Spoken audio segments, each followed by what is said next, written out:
Step inside only true horror, where real events turn sinister and the shadows you thought were behind you might just be watching.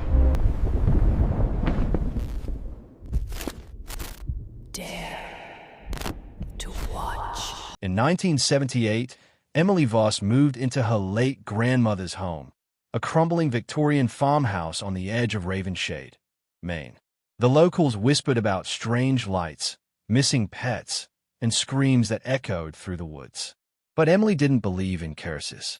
That first night, as she unpacked her belongings, she found a wooden cross on the floor, broken clean in half.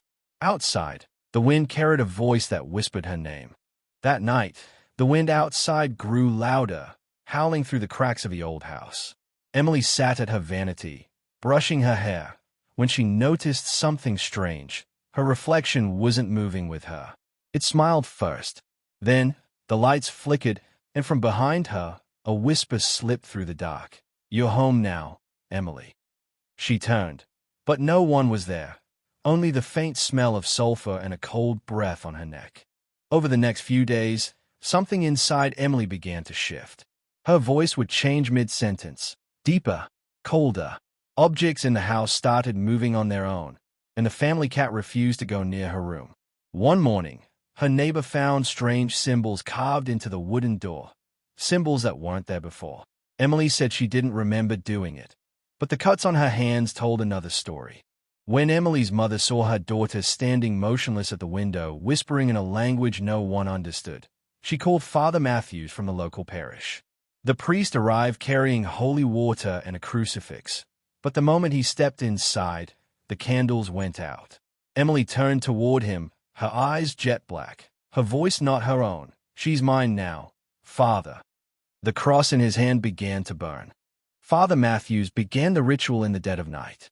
Emily was tied to the bed, her body convulsing violently as he read the sacred verses. The walls trembled, furniture shook, and a deafening growl filled the room, a sound that wasn't human. When the priest splashed holy water, her skin sizzled like fire, and she screamed in a dozen voices. Then, silence. Emily opened her eyes and whispered, "You can't save her." After the failed exorcism, Father Matthews tried to leave, but the door slammed shut on its own. The air grew thick, heavy, reeking of sulfur. Emily's body rose from the bed, her head turning slowly toward him. Her voice came out deep and guttural. "You think your faith protects you." The crucifix in his hand bent backward. The walls began to bleed, and a shadow crawled across the ceiling, heading straight for him. The next night, the Voss family heard whispers not from Emily's room, but from the walls themselves. Hollow, echoing cries of children, begging to be freed.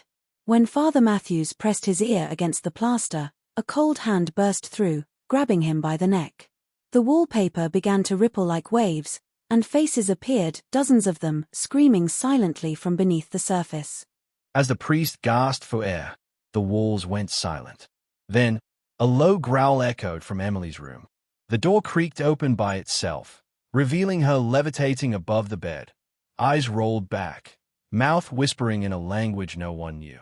Suddenly, every crucifix in the room turned upside down. The lights flickered violently, and a shadowy figure crawled across the ceiling, its face identical to Emily's. Father Raymond gripped the Bible with trembling hands as thunder rolled outside. Emily's body twisted unnaturally, her voice no longer human. It spoke in several tones at once. The air turned heavy, the stench of decay filled the room. As he began the rite, the candles blew out, and the entity laughed, a deep, echoing sound that rattled the walls.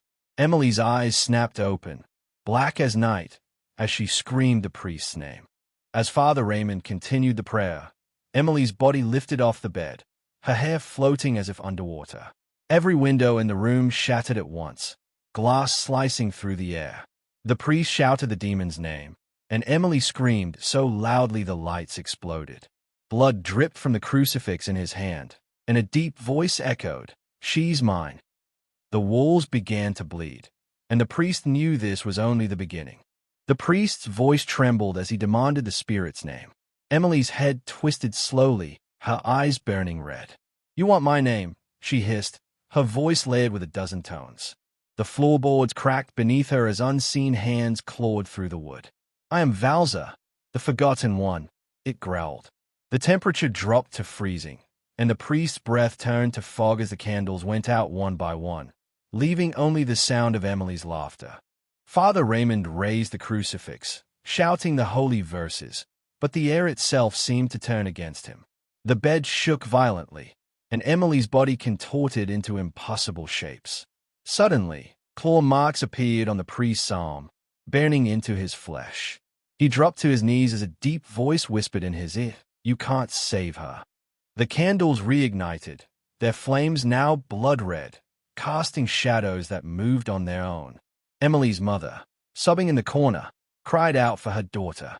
The demon turned its gaze toward her, and the room fell silent. Suddenly, she was lifted into the air, her feet dangling, her cries choked by an unseen force. "You failed her," the voice growled through Emily's lips. Picture frames shattered, revealing faces scratched out. The mother was thrown across the room, crashing against the wall as the lights flickered violently. Bruised and shaken, Father Raymond stood again, clutching the crucifix with trembling hands. He began chanting louder, his voice echoing through the house.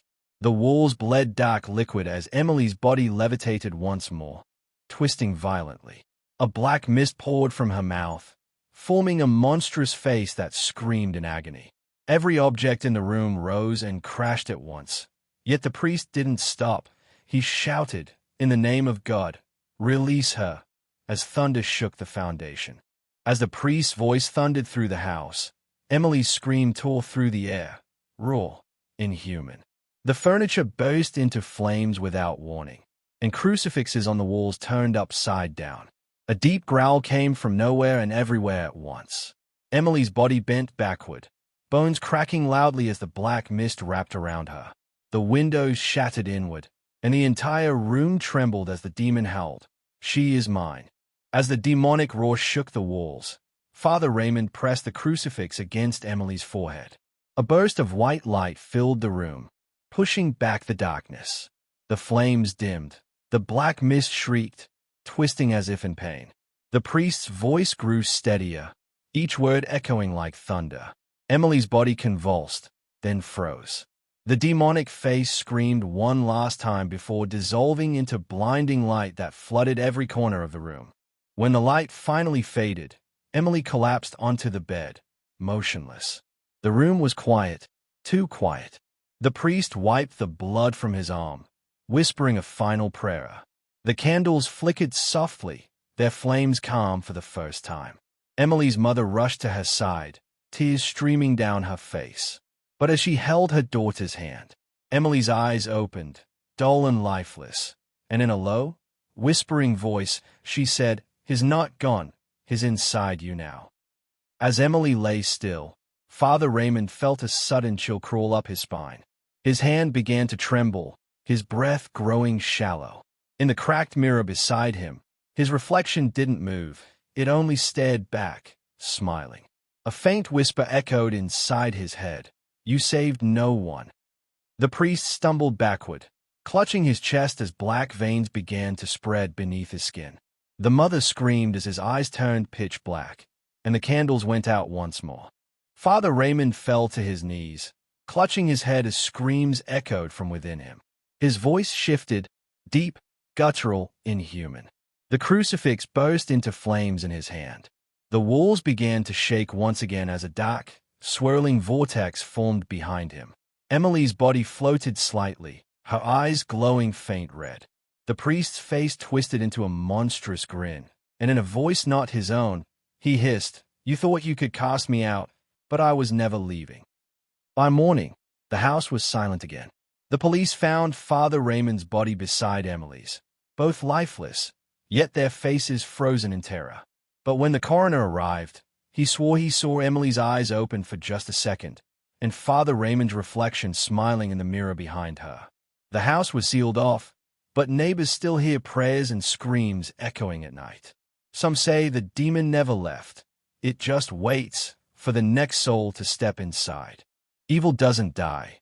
It just changes its face. What happened inside Emily Voss's house still haunts Palm Beach to this day. If you think you can handle more true horror like this, dare to subscribe to Only True Horror, where every story is based on chilling real events. Watch if you're not afraid of the dark.